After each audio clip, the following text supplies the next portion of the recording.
And hello, and welcome, and good morning, or good afternoon, good evening, wherever you are in the world.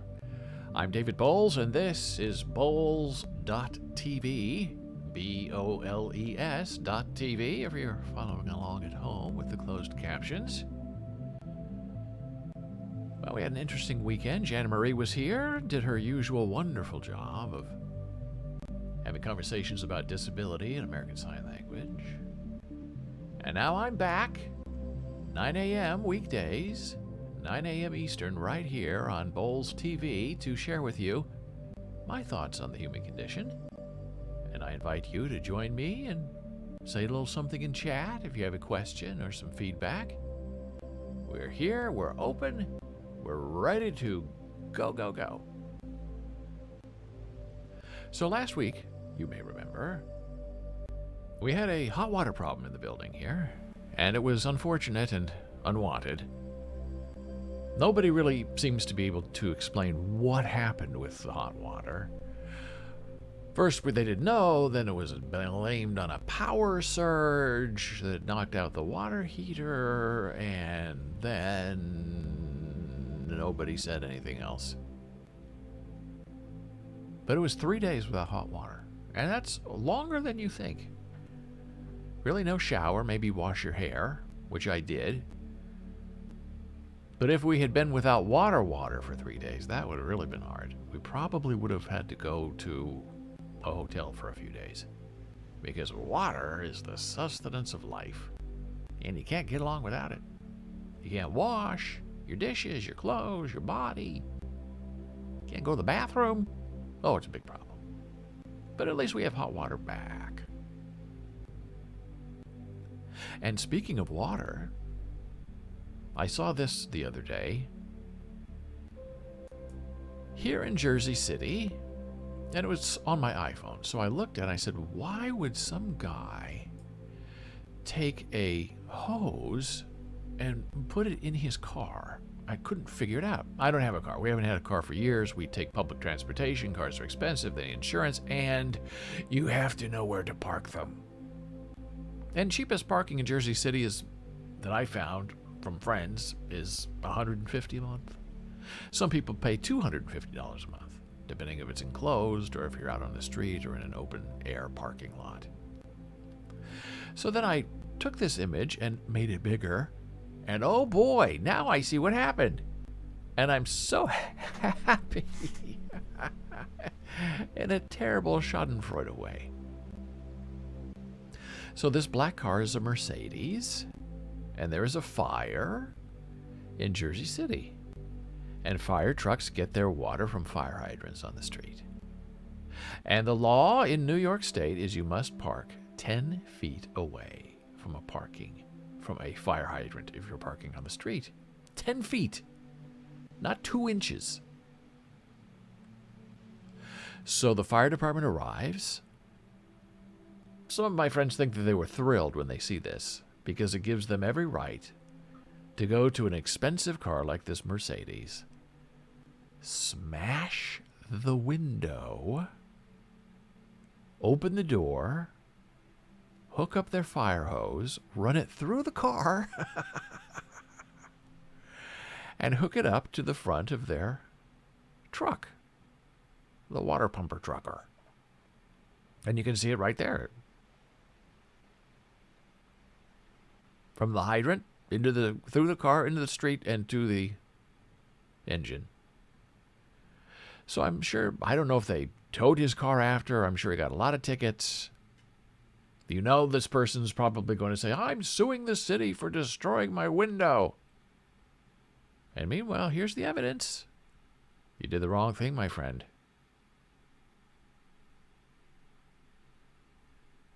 You parked where you should not have parked. And now my music has pooped out on me. What's going on? It's Monday, but come on now. Okay, we were starting. Oh, there it is. That was a long, long pause between songs. And we had problems last week with Slip.Stream. Not active, so we were using pretzel rocks. And now we're back to Slipstream. And I'm glad it's still running.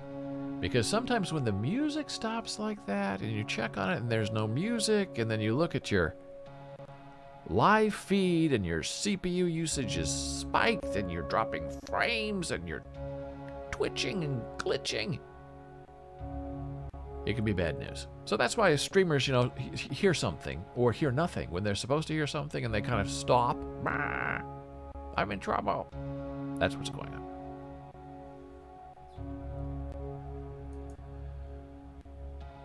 So here's another, I want to say anomaly, but sometimes people are just so gosh darn dumb that you don't know what you're going to do with them. Desperate to preserve at-home COVID-19 tests. Usually they come two to a box. Some families are sharing one test for the entire family. Ugh. Health experts say this intranasal promiscuity, which I love that phrase, is gross and yields inaccurate results. Now that's a headline I can get behind. Intranasal promiscuity and the word gross.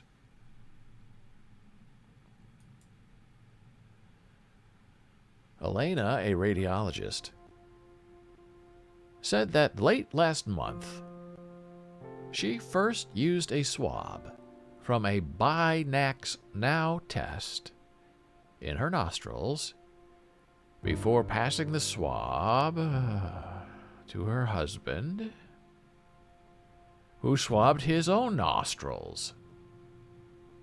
The couple's two kids then swabbed their own nostrils using the parents' swabs. They then tested that sample as a family, 4 people on one swab, which came back negative. Now that's a healthcare professional doing that, a radiologist. Does it know better? Ugh. And the doctors say that kind of result, it's unreliable. It doesn't mean the whole family's negative. It means that somewhere along the line, the swab has been contaminated and diluted by everybody else's snot.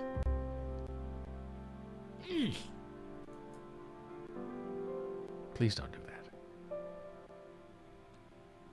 Your test is your own test. Don't reuse the test. Don't share the test. Just don't. Because it doesn't do you any good. Have you heard the news about flavonoids? Now, I love flavonoids. And it seems if you eat a lot of flavonoids and you have Parkinson's, or you're thinking about getting Parkinson's, your body, without letting you know, flavonoids can do a good lot of good. Flavonoids are naturally occurring compounds found in plants and are considered powerful antioxidants. Our results are exciting because they suggest that people with Parkinson's in our study who did something as simple as including 3 or more servings per week of common foods like, write this down, red berries, I guess that's like cherries, strawberries, choke cherries, apples, and orange juice may have improved chances of living longer. The study looked at 1,200 people with Parkinson's with an average age of about 72. Researchers used a food frequency questionnaire to determine people's flavonoid intake before and after their diagnosis for an average of 33 years. So this is a long-term, deep, hardcore study. It's very good. Every 4 years over the last 33 years, people were surveyed about how often they ate various foods, including teas, apples, berries, oranges, and orange juice. Their intake of different types of flavonoids was calculated by multiplying the flavonoid content of each food by its frequency. Well, by the end of the study, 944 or 75% of participants had died, of course, over 33 years, and they started 72. Not uncommon. Of those, 513 people died from Parkinson's, 112 died from cardiovascular disease, and 69 died from various cancers. Ouch.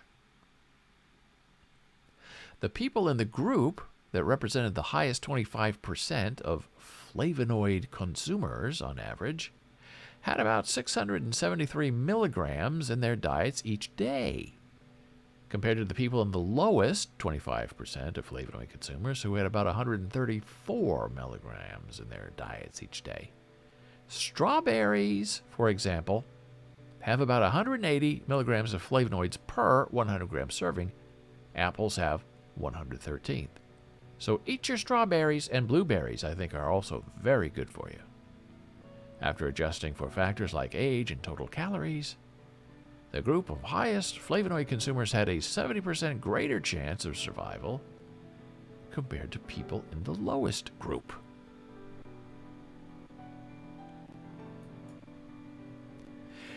And this is also very interesting about Britney Spears. Remember, she was under a conservatorship and was really not treated well, and she protested and couldn't get help, and her father was controlling her with the help of other people who were getting paid by her, and she didn't have any say about what she did with her life.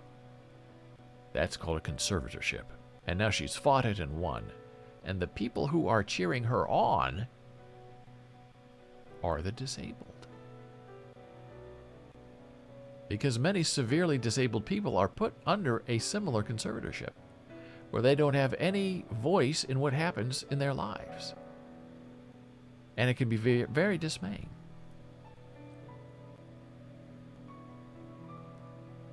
The Britney Spears case is exhibit number 1 for groups including Disability Voices United, Disability Rights California, Disability Rights Education and Defense Fund, and Free Britney LA, who say that what are known as probate conservatorships are overused and misused in California. They most often involve people with developmental or intellectual disabilities, or those with age-related issues like dementia or Alzheimer's. But the advocacy groups contend that conservatees like Spears can become trapped in a system that removes their civil rights and the ability to advocate for themselves. The Professional Fiduciary Association of California, which represents many of those appointed as conservators, did not immediately comment. Conservatorship should be rare and a last resort. The default should be that people with disabilities retain their rights and get supported when they need it. The groups are promoting instead what is known as supported decision-making. Agreements as a less restrictive alternative to a conservatorship. They allow people with disabilities to choose someone to help them understand, make them communicate their choices, but also allow them to still make the decision. And you see that a lot in the disabled community, even with able-bodied, very smart, regular, as you say, disabled people. I don't want to say average or normal, but just regular old disabled people who have family members who are hearing and who want control of the money, right? So they step in. The disabled person used to work, has a pension, might be on disability now because they can't work any longer because they're of a certain age. And these people see an opportunity to make some money and to control some money. And even if there's family money set up for a trust fund for the disabled person, people in charge of the trust fund are very stingy with that money. They make money if the money is there and needs to be managed. So a deaf person wants an iPhone, wants a MacBook, wants a new TV. Well, they're not allowed to make that decision on their own. They have to go to the people who are in charge of them and say, hey, it's my money. I want to buy these things. And more often than not, the person in charge, who is not the disabled person, will say, too bad, too expensive. Go find something else that's a little bit cheaper. And that causes a lot of tension in the family. And where does the deaf person go to get help? You have to hire a lawyer, try to find someone pro bono to represent you. Well, who wants to represent a person who has a trust fund and who works and who's getting disability? You have all the money you need. That's not how it works, though. But that's how it happens.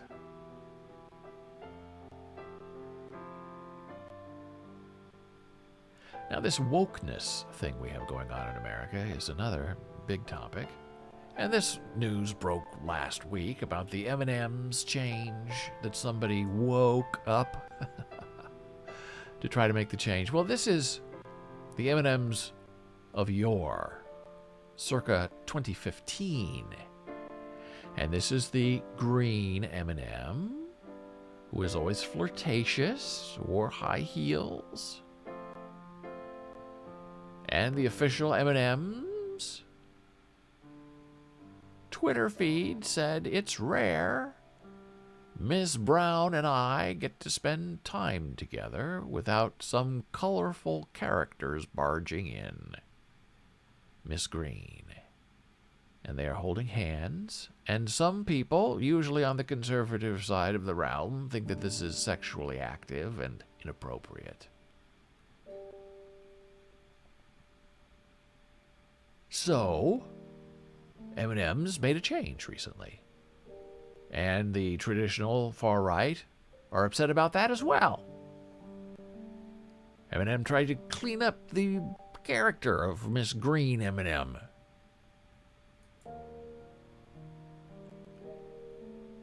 In a move that is surely genuinely designed to rattle Fox News hosts like a box of Tic Tacs, Mars Wrigley announced on Thursday that the M&M squad will be undergoing a progressive makeover. Green, we just saw her flirting, holding hands with Miss Brown. Green will now wear trainers in order to reflect confidence and empowerment as a strong female. The trainers, I believe, are like tennis shoes. Who is known for more than just her boots. Sorry, she has boots on, not high heels. Brown's heels. Now I'm all confused. So let's look. Okay, so these are boots. These are go-go boots from Miss Green. And Miss Brown is wearing the high heels. Okay, got it. Brown's heels will also be lowered to a more professional height.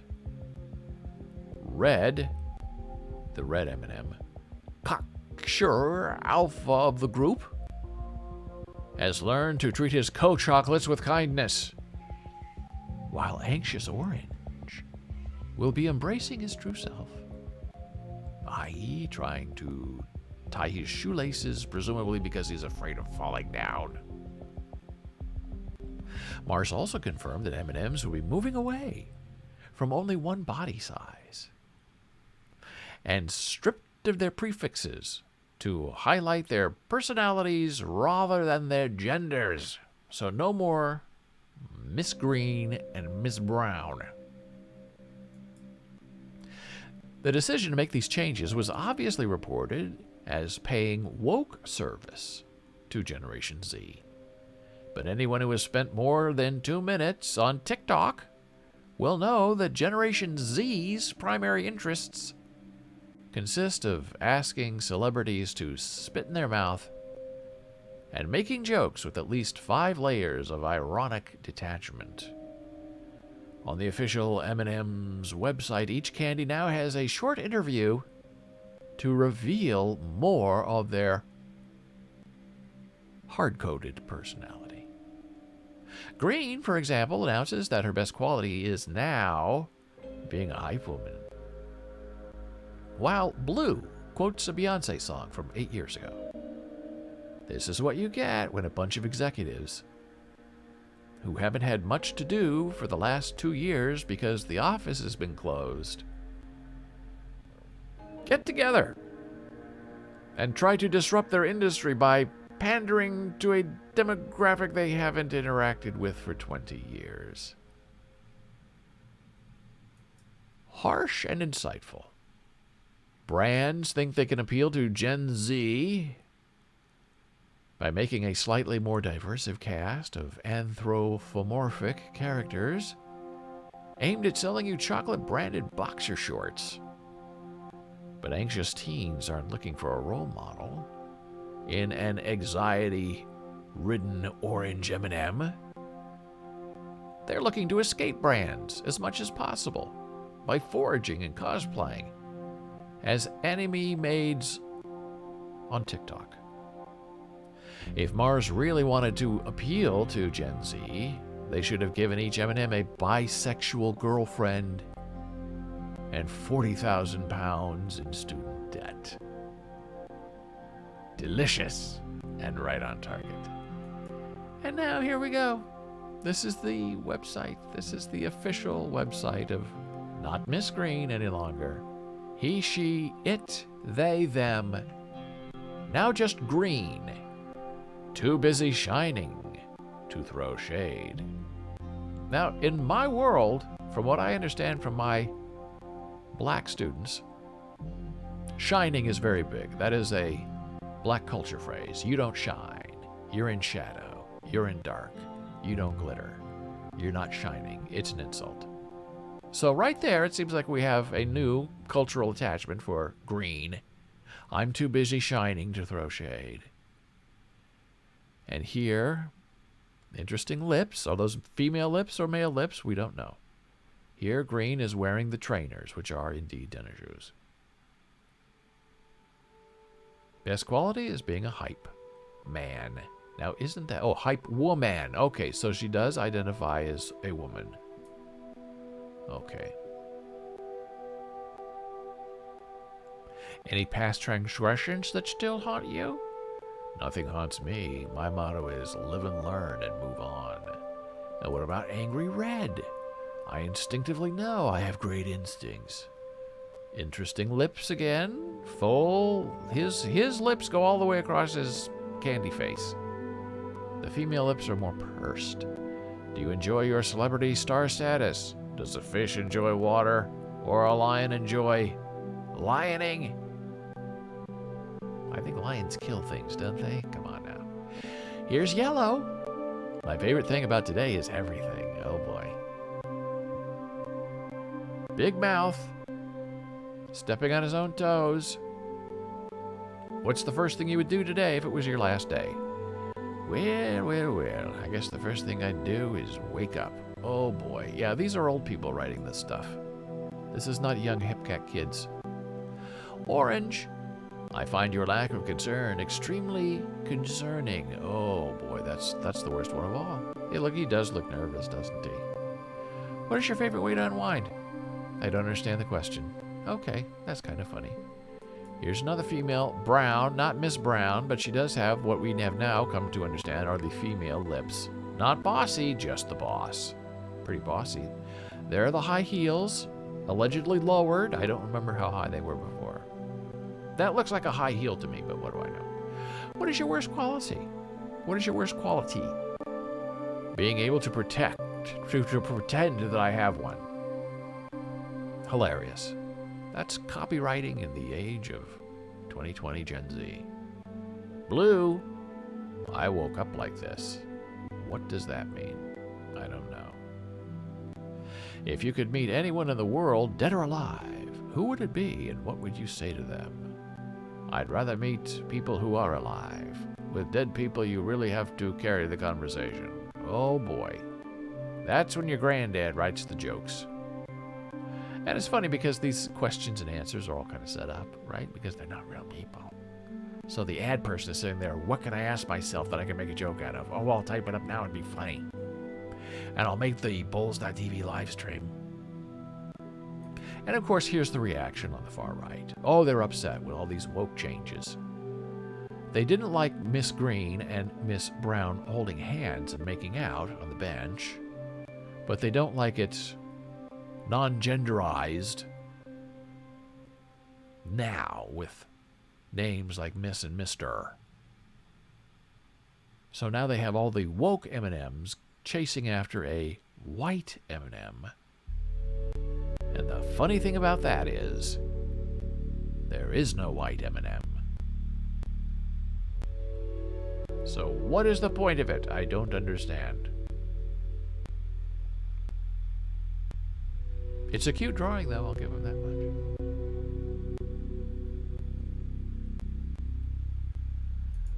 So last week we briefly discussed Twitter and what in the world is going on with the Twitter.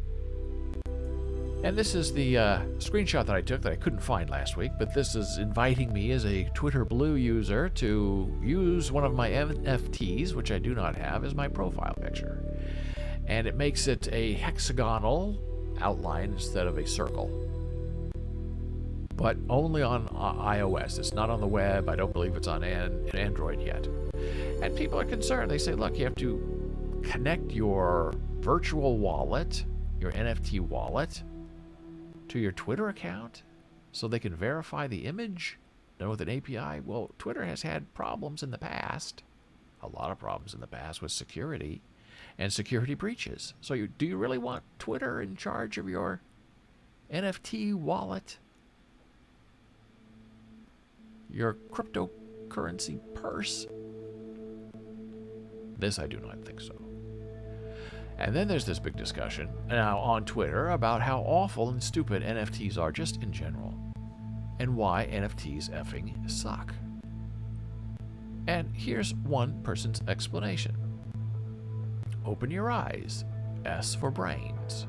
You spend a month's wages on an ugly picture. Has it made your life any better? Do you really think your NFT of an old meme will be worth anything 10 years from now? Not everything has to be crypto, a-hole. Artists have been making money online for decades without the effing blockchain and wasting a month's worth of energy with a single click. They didn't need it 20 years ago, and they don't need it now. Just admit that you care more about crypto and or making bank on a fad rather than the livelihoods of actual artists. And then the author goes on and talks more about this. And the most interesting takedown I read about NFTs is you do not own the NFT. You own space in a blockchain that is associated with the NFT. You don't own the artwork. You don't have a copyright on the artwork.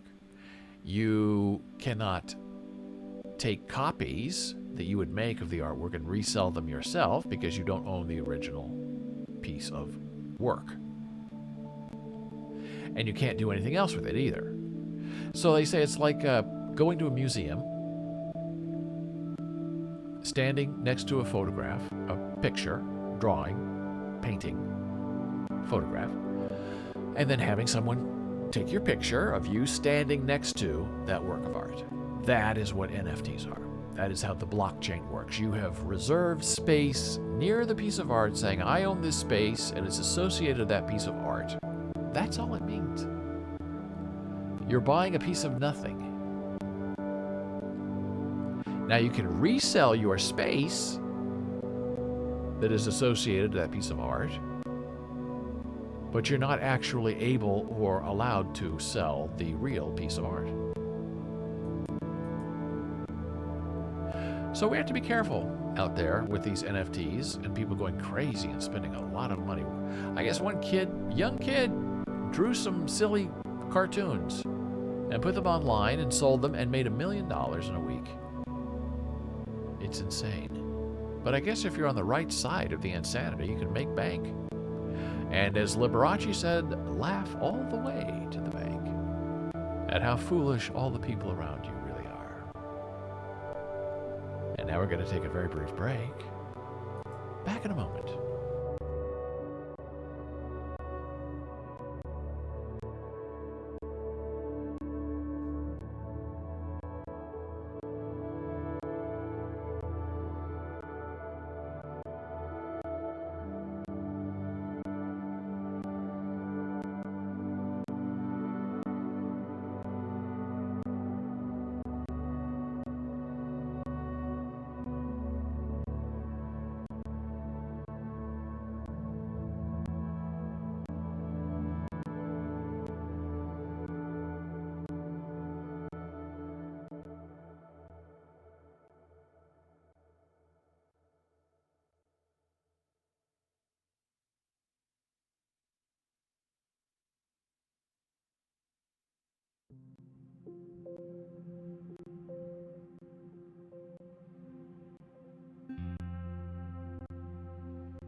And we are back from break. I'm David Boles, and this is Boles.tv. B-O-L-E-S, period, T and a V. So lovely to have you with us today. I hope you're doing well. If you have any questions, hey, say something in chat. Want to ask me a question offline? Just go to your email and address an email to david@boles.tv, and I will reply to you. So we've talked a lot about artificial intelligence and machine learning and robotics and the uncanny valley and even eugenics. These are the topics that drive us talking about the human condition. And several years ago, the Google bought a robotics company called Boston Dynamics. I guess to see how AI and research can all come together and create terrifying things. At least that's my take on it. And then about 4 years later, Google saw what was happening with the robots and said, this is really scary stuff. Let's get the HELL out of here and sell it to SoftBank. I think they sold it to SoftBank, and they got out. They sold Boston Dynamics. And when you see what Boston Dynamics are doing, and they are doing incredible stuff, but also scary stuff. And I'll show you some of what they're doing right now. This is just video, no sound. But this is very recent from this summer. This is a Boston Dynamics robot. And this is happening in real life. This is not computer generated. This is not a cartoon. This is a robot that has been pre-programmed to follow this routine and to jump and to balance and to do parkour, as they say. And here's the second bot following along. Now, imagine if these bots had guns or weapons or knives, and they were able to move like this against you and against other people. And they can flip and they can jump just like people, and they can celebrate, they can brush off their shoulders, they can hold their arms up. Okay, so interesting, right? And here's one from about a year ago, a couple of years ago, a year ago, that's a similar one. And this one, they're dancing to the song, Do You Love Me?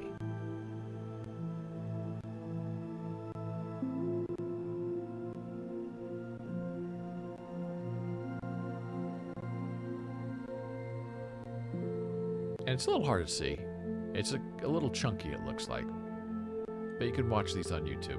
Go to the Boston Dynamics channel. So this is Do You Love Me, that kind of shake song. And this is all pre-programmed. This is not an independent botting on its own.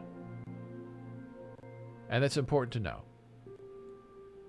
And what's interesting is this song is very fun, very jivey. It's a jive song and a style of dancing. And here they are doing the jive, right? Doing the twist together, right? And here's another robot. I guess this is the dog robot that comes out and joins the thing. Now, this is what is so disparaging to me about all of this. Because if you imagine that they have weapons in their hands and they're tracking you down, you would be terrified of this technology. And I think that Google and Boston Dynamics were very aware of that. So what do? How do you make something scary acceptable? How do you make a terrifying notion that you're being chased by these robots that are getting bigger and bigger? Well, you have them dance. You have them look silly together. You have them on their tippy toes going around in a circle. Oh, this isn't scary. This isn't it. This is good for humanity. Who wouldn't want to dance with a bot? Who wouldn't want to do the jive with a yellow dog? Isn't that fun?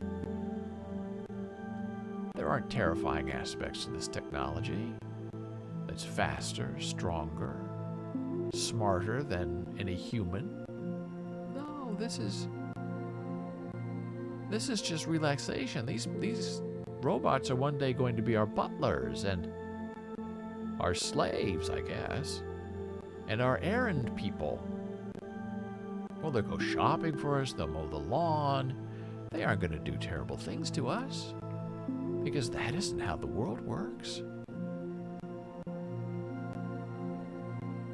Police departments aren't going to take that yellow dog and put a badge on it and put some teeth on it and have it chase you down the street because it can catch up to you faster than you can run. No, that would never happen. We're just building a dog that can dance. Well, that's the line anyway. And here's the brand new research about teaching a robot how to hike in the real world. You just saw two examples of robotics at their best. Now, put guns on them, put a helmet on them, and they're police officers. They're military officers. But they are not able to think on their own in real time. They are pre-programmed to do that little dance and the flips. Well, that's changing now due to AI.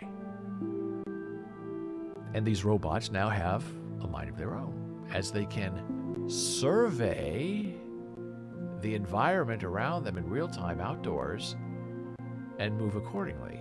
Now, they're not saying for weapons and strategy in the open field, chasing a criminal down the street. Oh, no, this is for hiking. We want robots that know how to hike. To navigate difficult terrain, humans and animals quite automatically combine the visual perception of their environment with the proprioception of their legs and hands. This allows them to easily handle slippery or soft ground and move around with confidence, even when visibility is low, like on a battlefield. Until now, legged robots, who we've just seen dancing, have been able to do this only to a limited extent.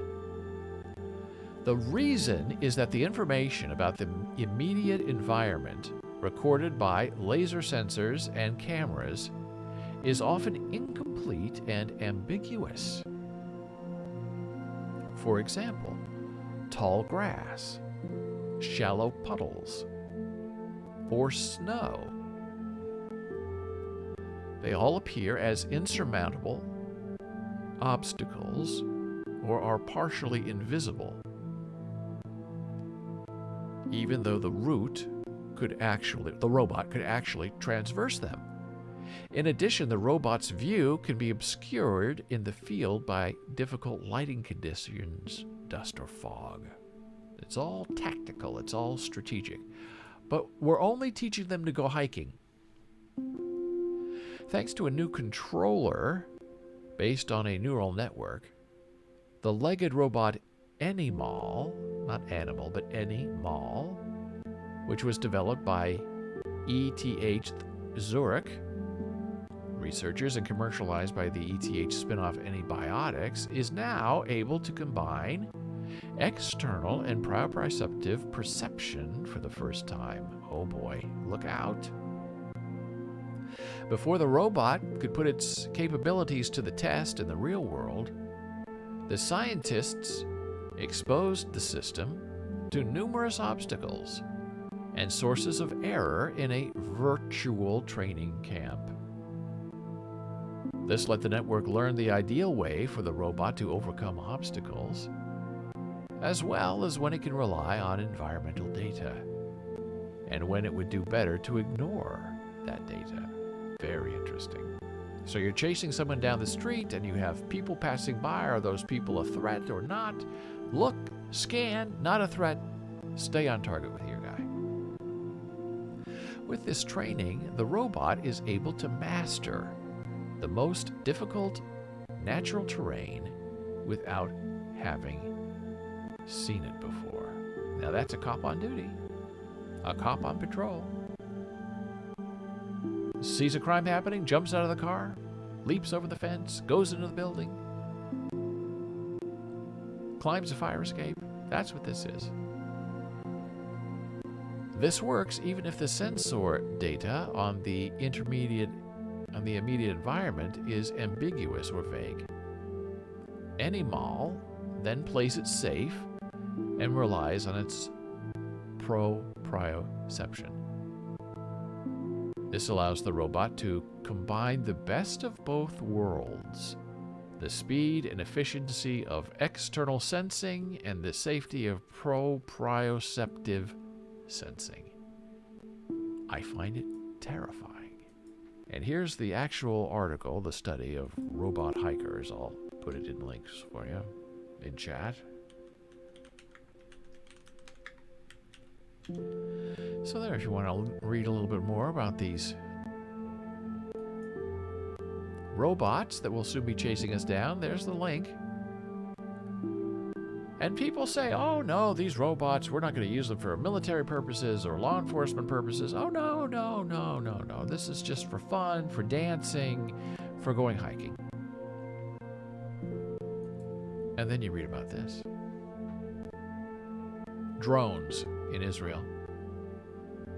They've created an infantry drone that can fire machine guns and sniper rifles at targets while flying. Now, we all knew this was coming, right? That's what these drones are for. They're not for fun, for taking pictures of landscapes or use in movie houses or to sell new development homes. These things were invented to kill. And now they are. Oh, there's Dora. Hi, Dora. Nice to see you. And what is ever to stop someone, a terrible person, from taking their homemade drone and attaching some kind of bomb to it and then flying it into a crowd of people? At a football game, at a concert, at a church gathering. I don't know how these things are allowed to really exist. And I know there are no-fly zones. You can't do this. You have to register your drone.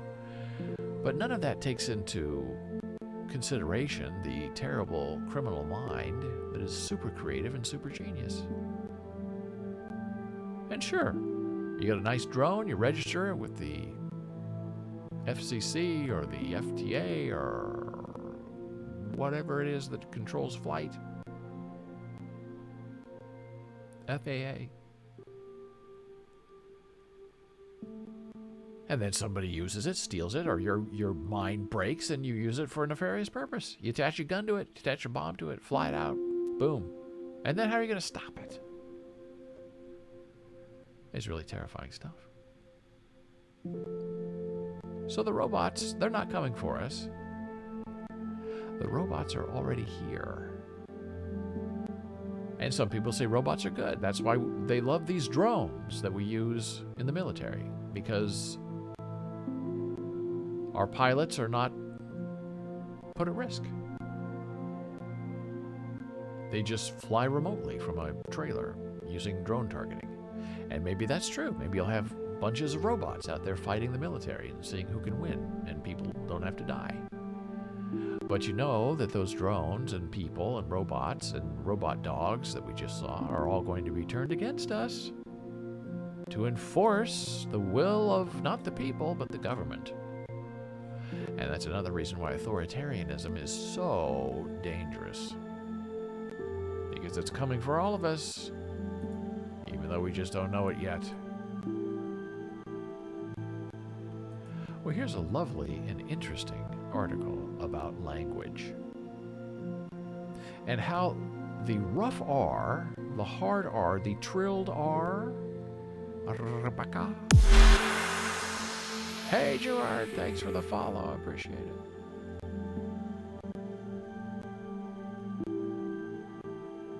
And somebody's actually researched this about how hard R's have a very interesting place in the linguistics of a culture.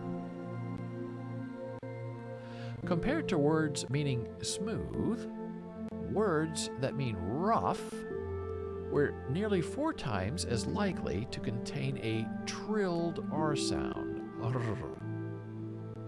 Rebecca. From all of these different languages, and those words feature the common sound, an R pronounced as an Italian speaker might say arrivederci. Next, they found that the R for rough pattern is prevalent across sensory words in 38 present-day Indo-European languages. It can even be traced to the reconstructed roots of Proto-Indo-European, indicating that the pattern has likely existed in this large language family for more than 6 millennia. In the case of English and Hungarian, two unrelated languages, they found that in both languages, 60% of words for rougher textures, such as rough and coarse and gnarled and durva and erdes and goshkokosh, contain an R sound, more than twice as frequent as for words for smoother textures, such as smooth, silky, oily, and sima, selmes, olajos. Fascinating. Such cross-modal associations can play a significant role in shaping the forms of spoken words in natural languages, showing that many aspects of language structure are being shaped by the human ability to spot and use perceptual analogies that create iconic links between form and meaning. Around 75% of the world's spoken languages have an R sound, and the trilled R, Rebecca, is the most common variant. I remember in Spanish class in high school, kids could not roll their R's, is what we called them, rolling your R's. Many could not do it, and they had a very hard time, and they could not speak the language.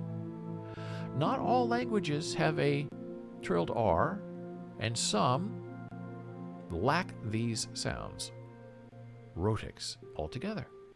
Worldwide, the pattern is found most strongly among those languages that feature specifically a trilled R. That's just fascinating. And then when we think of what's coming for us in the future with these robots chasing us down, because we've done something that they have perceived to be destructive and awful, oh boy, then we're going to be in trouble. And with that, I'm taking a very brief blood pressure break. Back in a moment.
And we are back from break. I'm David Boles. This is Boles.tv. And we are with you Monday through Friday. Monday, Tuesday, Wednesday, Thursday, Friday, 9 a.m. Eastern. As we share the human condition and thoughts on the world spinning around us. And on weekends, Jana Marie is here to teach you about American Sign Language. And she talks about disability and accessibility and the Americans with Disabilities Act and access and trying to get along with everybody without having everybody kill each other.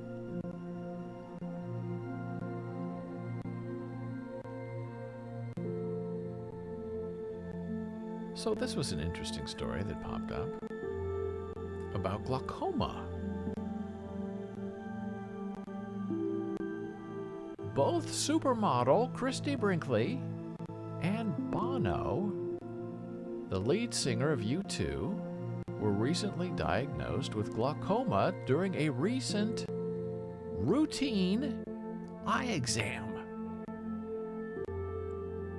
Both were also surprised by the diagnosis since they were not experiencing problems with their vision. And that's the sinister nature of glaucoma, one of the leading causes of blindness worldwide. People with glaucoma can lose most of their vision before they experience symptoms. Once vision is lost, it cannot be regained. That's why the American Academy of Ophthalmology is urging people to get regular eye screenings to protect their good vision. Glaucoma is a group of diseases that damages the eye's optic nerve. The optic nerve transmits visual information to the brain, allowing us to see. Dora said, "Wow, I had it checked 3 years ago, right before COVID. That's good. But is it enough?" Because glaucoma often progresses slowly, affecting just peripheral or side vision, people with glaucoma can suffer significant vision loss before they notice a problem or a change in their vision. Central vision, the vision used to read, drive, or watch TV, is usually unaffected until the disease is advanced. That's why a lot of these eye doctors, right here, they always want to test this side of your vision.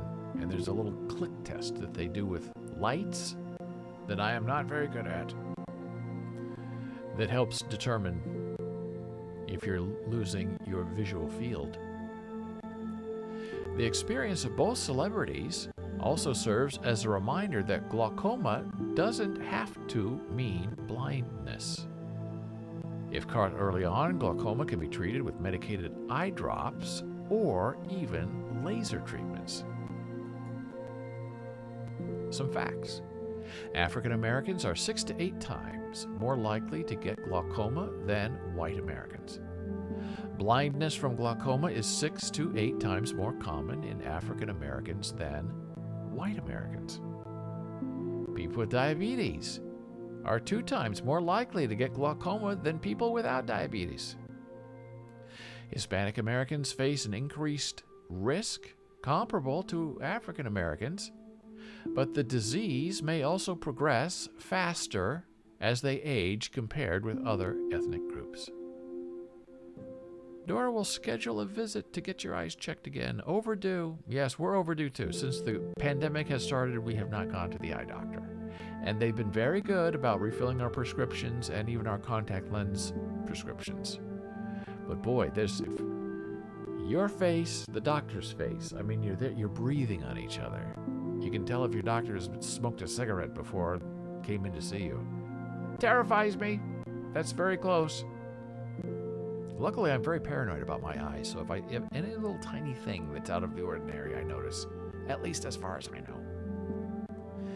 Asians are at an increased risk for the less common types of glaucoma, angle closure glaucoma, and normal tension glaucoma.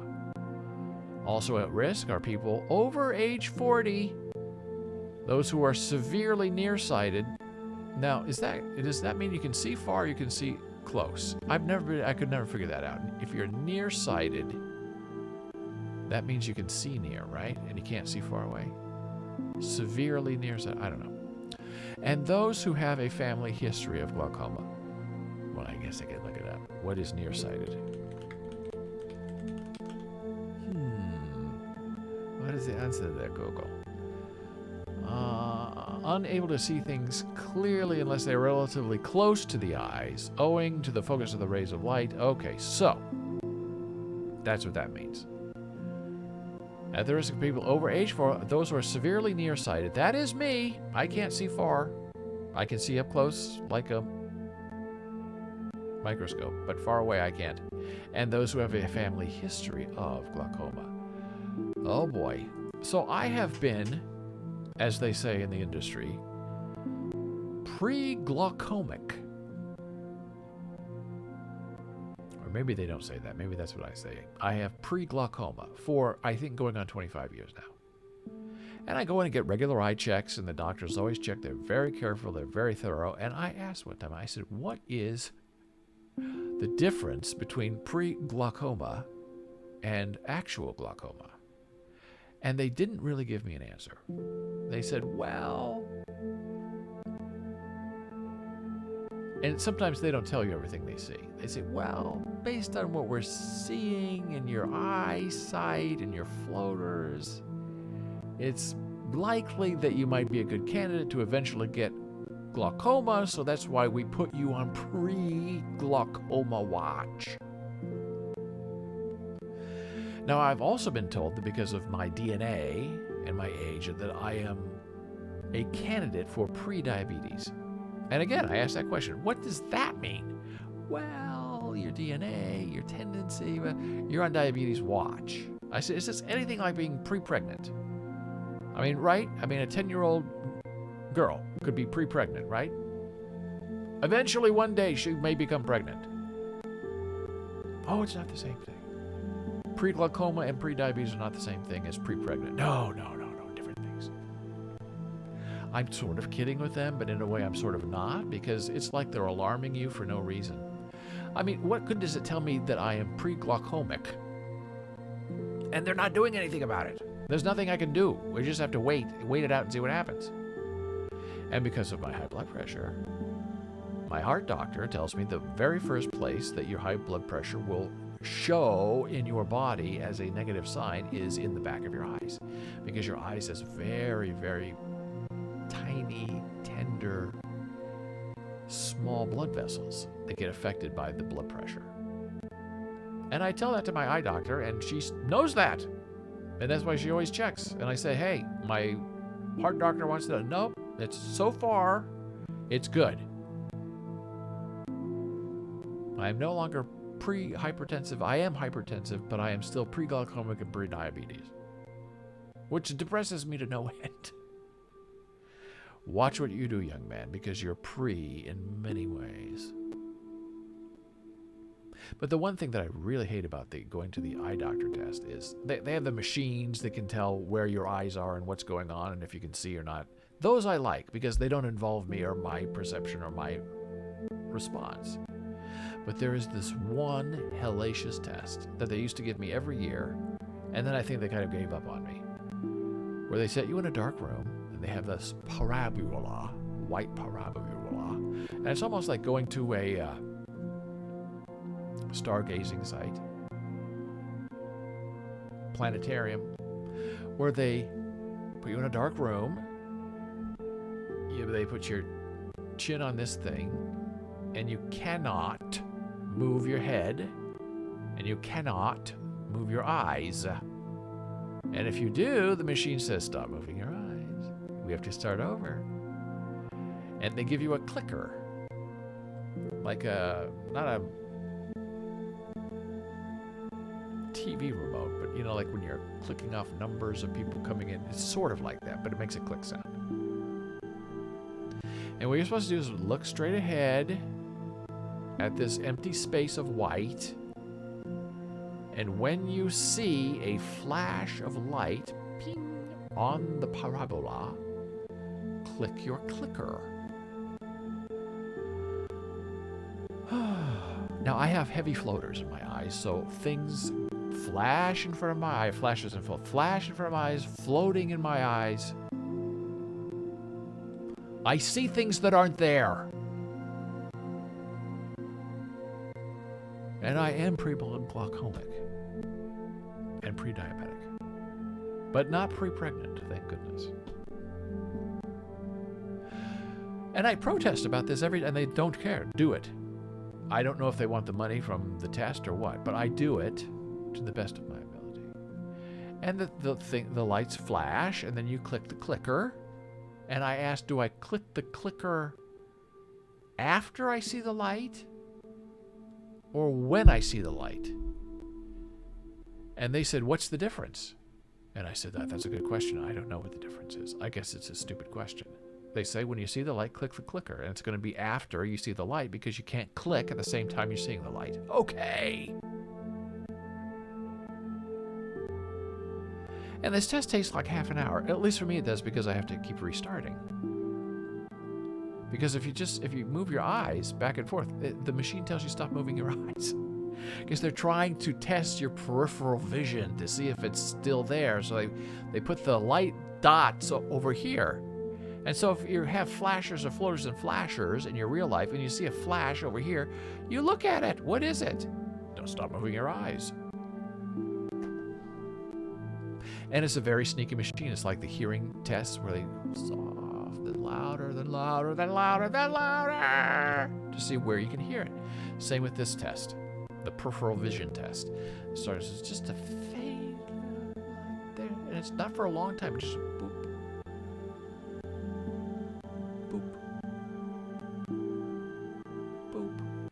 And if you're not responding appropriately, then it gets brighter and brighter and brighter. Say, oh, there it is. And first of all, you don't really know what you're looking for. They say it looks like a star, but it's not a star. It's a dot of light.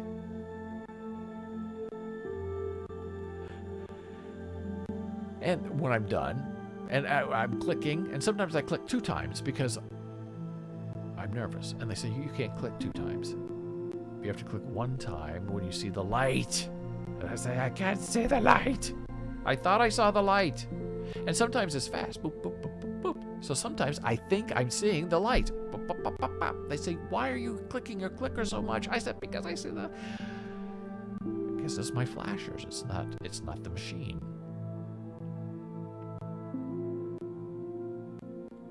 So they show you your results after, and there was like all of this was dotted, and then there was like one spot here that really didn't have a lot of dots, which I guess is my weak spot, my blind spot. I don't know what they call it.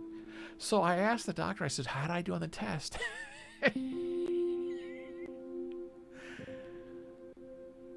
And she shook her head and said it was okay.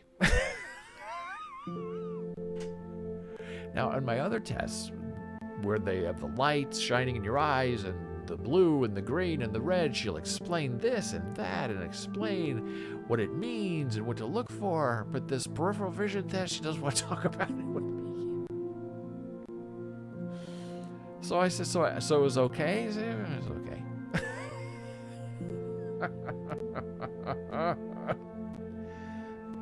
And the older I get, the worse I will do, because my flashers get worse every year. And my floaters is just something you learn to live with. So maybe they're giving up, that they say that test is not for you, young man, because you're not cooperating with the machine. I am cooperating with the machine. I can't help what I'm seeing. I see flashes of light all day. But not in a bad way. If you see flashes of light, that's a bad sign. So if you're seeing flashes of light, go see your eye doctor.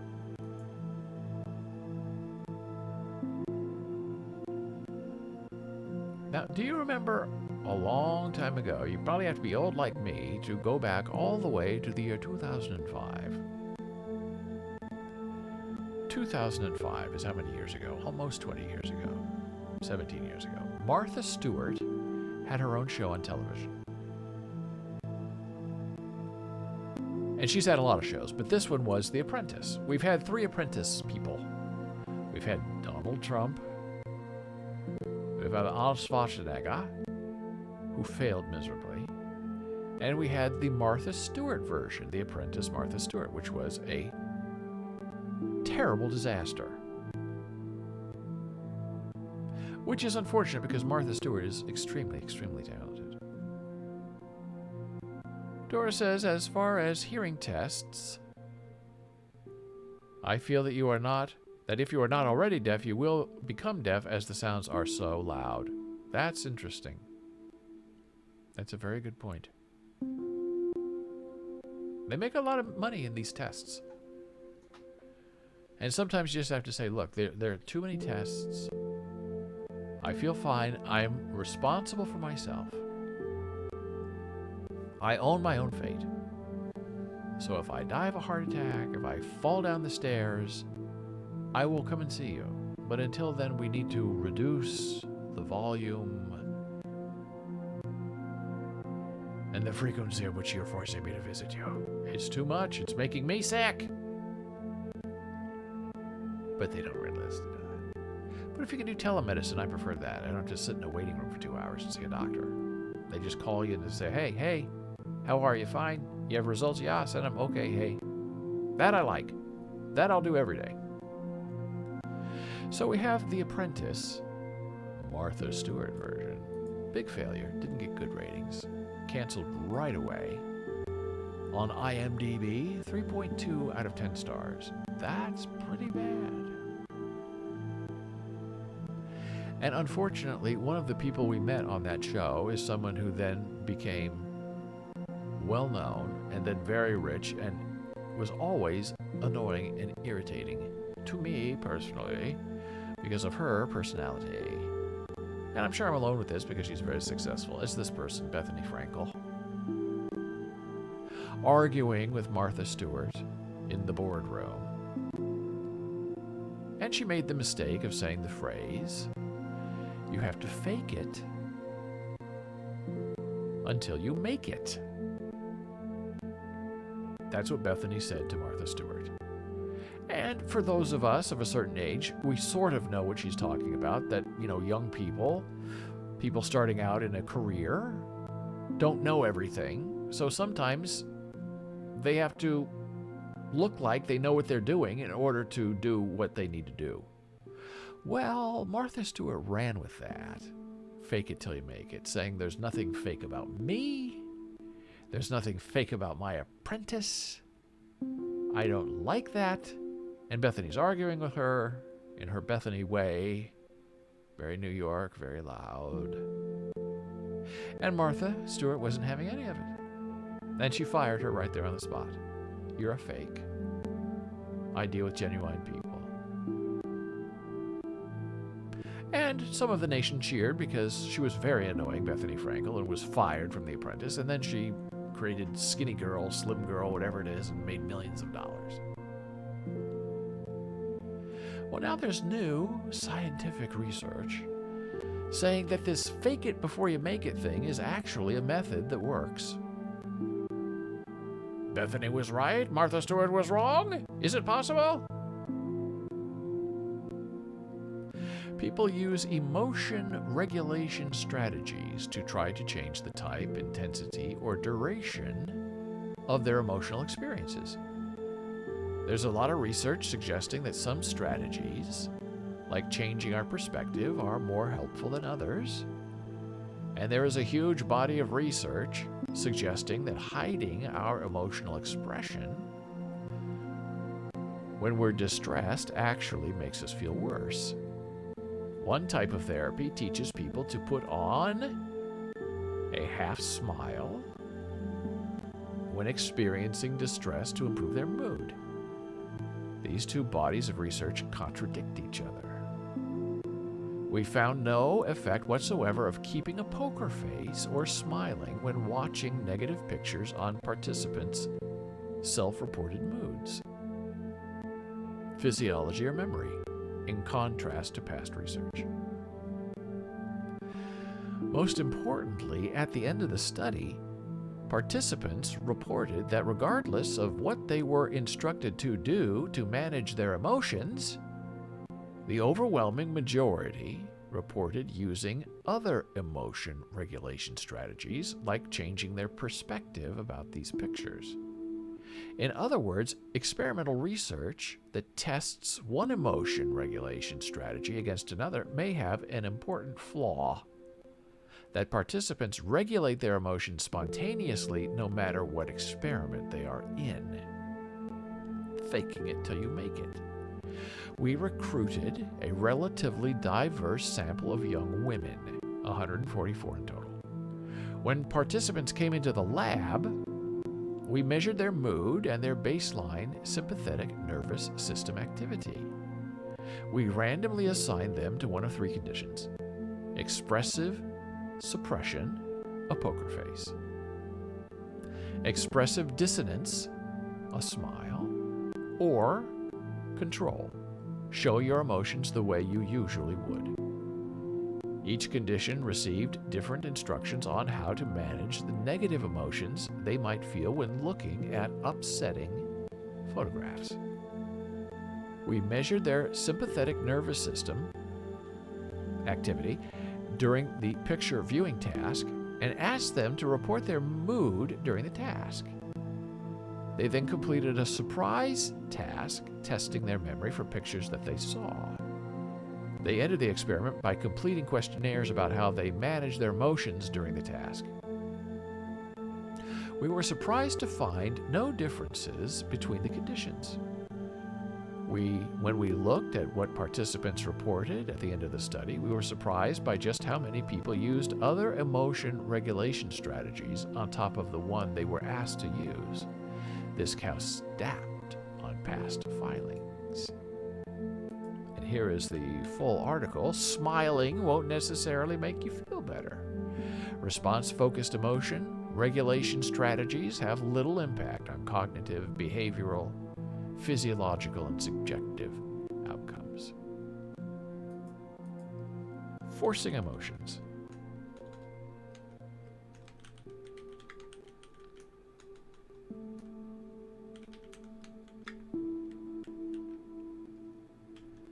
There's the link in chat.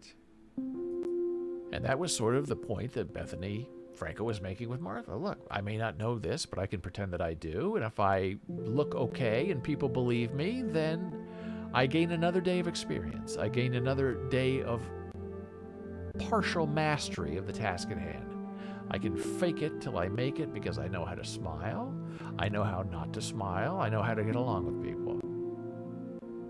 And Martha Stewart found that to be offensive and controlling in its own right, in that Martha Stewart felt that she was being lied to. So it's generational. These concerns are cross-cultural, and they're all something that we need to think about. And now it's time for a break. I'll see you very soon.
And we are back from break. Thank you for being here on Boles.tv. I'm David Boles, Monday through Friday, 9 a.m. Eastern, right here. Well, during break, Dora said a wonderful thing. I'll pin it on the screen so we can read it again together. I think by faking until you make it, you look at the positives rather than the negatives and thereby overcome some prejudices you may have. I think that's right. Now, the thing is, I hate the phrase, fake it till you make it. I understand why Martha Stewart was upset with it, because she's very strict and she's very literal. And she doesn't like it, the idea that you're faking something. But what Bethany meant, and if she had said it this way, everything would have been great and she probably would have won the whole thing instead of getting fired that day. If she had said to Martha Stewart, look, I'm inexperienced, I'm learning every day from you, and one day, with your help, I'll become a master of the task. That's what Martha Stewart wanted to hear. Now, is that Bethany's fault for not reading The Room and knowing Martha Stewart a little bit better? That she's very strict and rigid and unmovable? And she earns that right because she's extremely talented. The answer is yes, it's Bethany's fault. And when Martha started pushing back on this fake it till you make it thing, Bethany tried to backpedal and explain what she really meant, and Martha was having none of it. So if I were a young person today, I would not use the phrase fake it till you make it, because it's a negative connotation. Just say, look, I'm working and learning every day, and that's the job. It's true of anybody who starts a new job or a new assignment. They're not faking it. They're trying to get the job done. So that's what I'd say about that. Now, speaking of faking, no one can fake their fear. I don't know why people study things. I just think it's fascinating when you read about what people have dedicated their lives or moments of their lives to studying. And somebody decided to do a study on haunted houses and the fight or flight reflex. And they said, well, where can we test fight or flight? Let's see, not a battlefield, not the streets of New York City, not a suburban backyard. Let's go to a haunted house and see what happens. In this haunted house setting, which included 17 rooms with various threats that formed an uninterrupted experience, the researchers examined how the body responds to threats differently depending on the social context, whether their friends were around or not. The features of the threats, whether they were expected, and emotions, whether individuals felt afraid. There are a lot of factors that influence how human bodies respond to a threat. We found that friend-related emotional contagion, friends affect friends, threat predictability, and subjective feelings of fear were all relevant for the body mounting a response to the fear factor. All of these factors help increase a person's ability to survive when under threat, not just the threat of a haunted house, a threat in real life. But in the study, each had slightly different influences which demonstrate the dynamic nature of the sympathetic nervous system. To study the effects of frightening experiences, previous studies used scary images, mild electric shocks, or loud noises. All of them negative. In the current study, 156 participants went through the haunted house in small groups. During the 30-minute experience, They encountered situations that mimicked the threat of suffocation, an oncoming speeding car, and a volley of shots with pellets from a firing squad. Now, immediately I'm suspicious of this because if people go into a haunted house, they are going in on their own free will, saying that I like to be scared, I want to be scared, I want that experience. So to me, it tends them to be ready for the scariness. Whereas getting electric shock, I don't think anyone would really be ready for that. Participants wore real-time physiological monitoring wristbands to measure their electrodermal activity or sweat-induced changes in the skin's electrical characteristics, including skin conductance level and skin conductive response. How much are you sweating when you're scared? Before visiting the haunted house, participants rated their expected fear on a scale from 1 to 10. Afterward, they rated their experienced fear level on the same scale. From these data, 4 factors were examined, including group composition, threat imminence, intrapersonal factors of fear, and a baseline orienting response, or the participants' sensitivity to these threats. Results showed a positive association between the number of friends in a group and tonic arousal, which reflects the body's overall physical response to stress or emotion. On average, the more friends that participants had with them while touring the haunted house, the higher their physical response. So you want to be scared together. We interpreted this to reflect fear contagion. If your friends are around, your body picks up on their signals and has a higher level of arousal, even in the absence of specific scares or startles. Excuse me. In the lab, it's difficult to study the effects of groups on physiology. Okay, fair enough. Studies usually involve testing one person at a time, or at most, pairs of friends. In this study, the haunted house study, the researchers had the unique opportunity to study how being in groups with different mixes of friends and strangers affected people's perceptions of threat.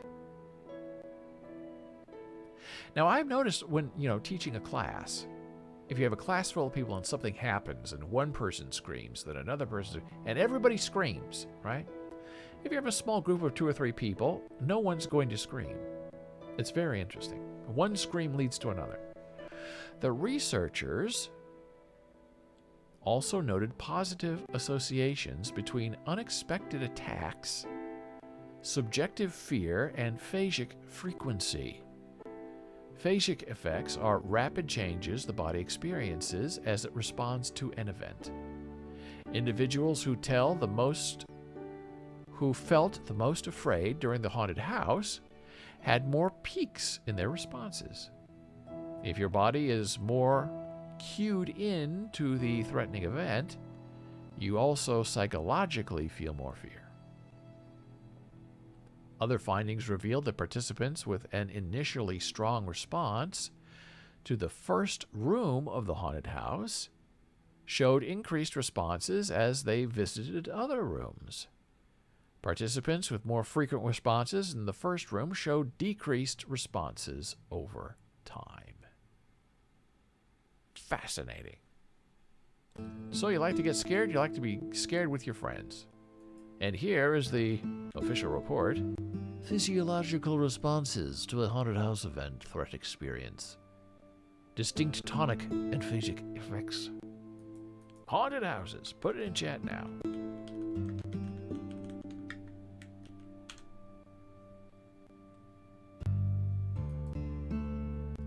And when you go to movies, horror movies, people do love to scream at a horror movie. They love the thrill of being terrified and attacked together, I guess. Now we're going to finish today with just a idea of a vignette. Now, when I was teaching at the medical school, public health in the medical school, vignettes were like scenarios. You'd set something up, let the student wrestle with it, and then come to the conclusion. I had several of my favorite vignettes that I won't share with you now, but maybe in the future I will if there's interest.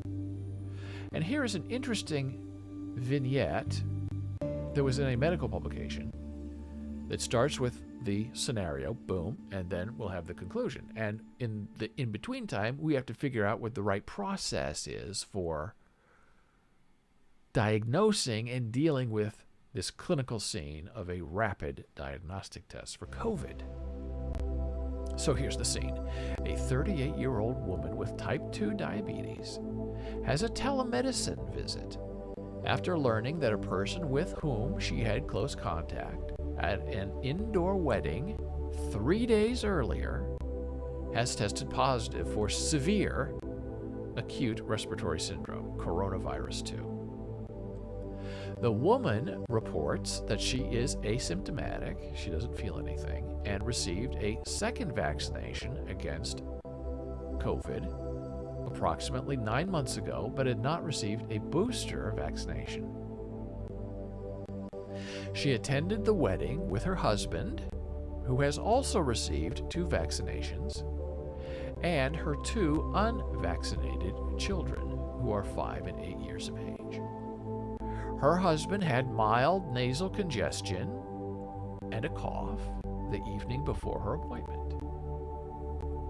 She had previously purchased rapid diagnostic tests that received emergency use authorization from the FDA for home-based testing, and wonders whether using these tests would be appropriate.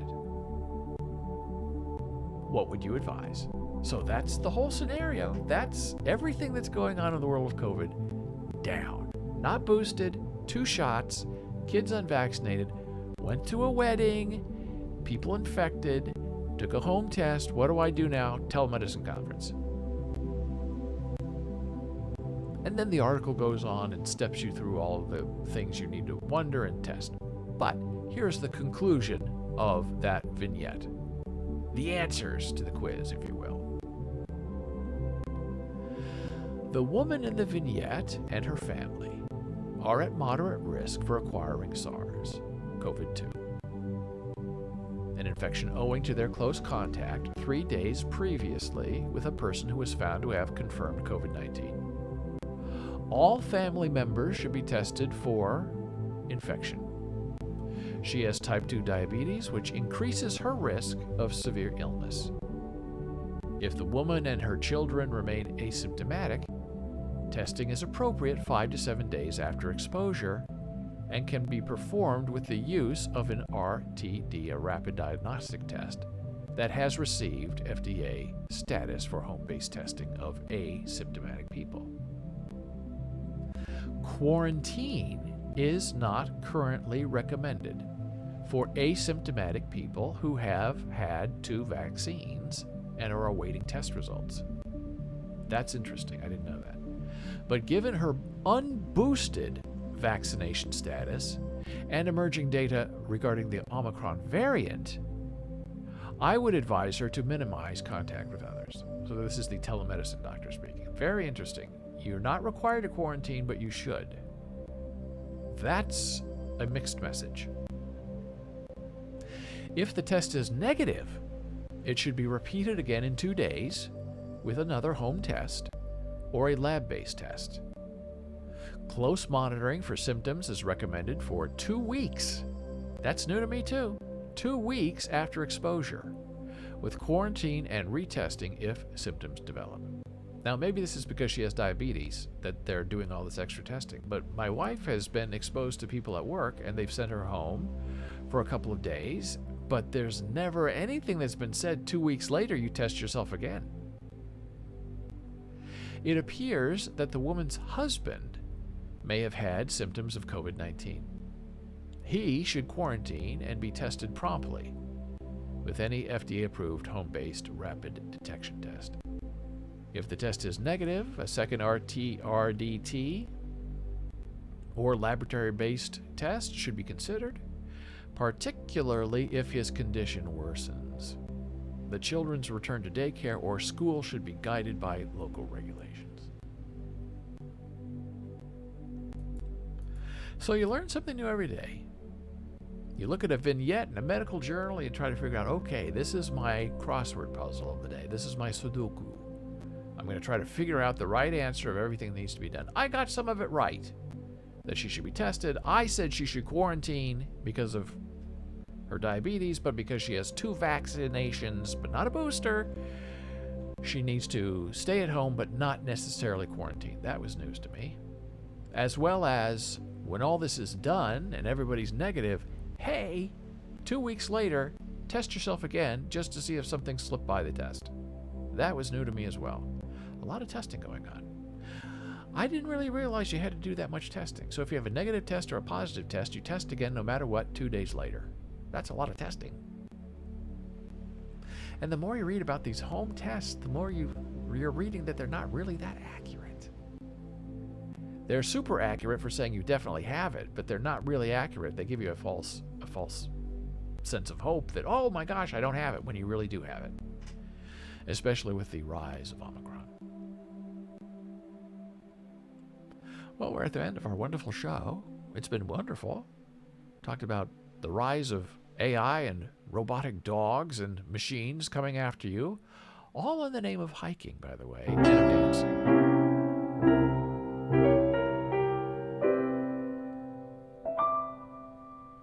Artist Dora just subscribed with Tier 1. Very interesting. I'm not sure what that means or how that happened, but I'm glad that the Boles bot is on top of the world and figuring it out for us.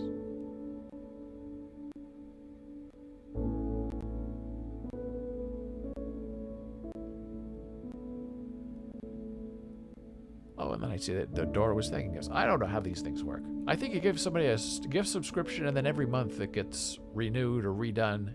Oh, wonderful. Dora got a notice and said to share it. Oh, I'm so happy you did. I'm so glad that we know that the gifting is working. That's very important. And that's nice that, you buy somebody, like my wife Janet has a year subscription. So every month, I guess, she gets notified that her subscription is renewing. Which is good because you can celebrate every month. So I'm so glad we celebrated Dora. She's still here, and she celebrated with us. When I was cheering yesterday during Janet's show with Ellie, the ASL student, and the debut performance of Donna and Pepsi, who is Janet's longtime friend from Council Bluffs, Iowa, I was doing a lot of cheering with my bits. And the chat did say, do you want us to tell people that you have all these bits? And I said, yes. So that was a smart thing to do, is when the system asks you, do you want to cheer? You want to celebrate? You want to let people know? Always say yes. So we talked about these robots that are coming after us. The next 10 years, I think, are going to be terrifying. 25 years, I don't even know if we're still going to be around. Will we be on the streets? Or will we be locked in to our houses, permanent quarantine by these sentries from Boston Dynamics? And we talked about rapid testing, talked about making it until you can fake it. That's even better. Make it till you fake it. I like that. And we talked about fright and fear and the response. And we talked about glaucoma. Scary stuff. Get your eyes checked. That's your homework for the week. And that's one thing. It's hard to get your eyes tested online. Or even you self-test. Self-test, you can self-test your hearing. You can self-test sight, far away, but the deep inspection into your eye, they just can't do that yet at home. As far as I know, maybe there's an iPhone app for that. There probably is somewhere. So I will see you tomorrow at 9 a.m. Eastern. If you have a question, you can email me, david@boles.tv.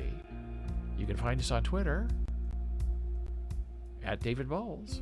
Facebook, we're just plain old BOLES. Discord server, David Boles. TikTok, Boles TV. And Instagram, Boles Books. thank you so much for being here. I hope you have a wonderful day and a great evening. And I hope that all the joy in the world that you wish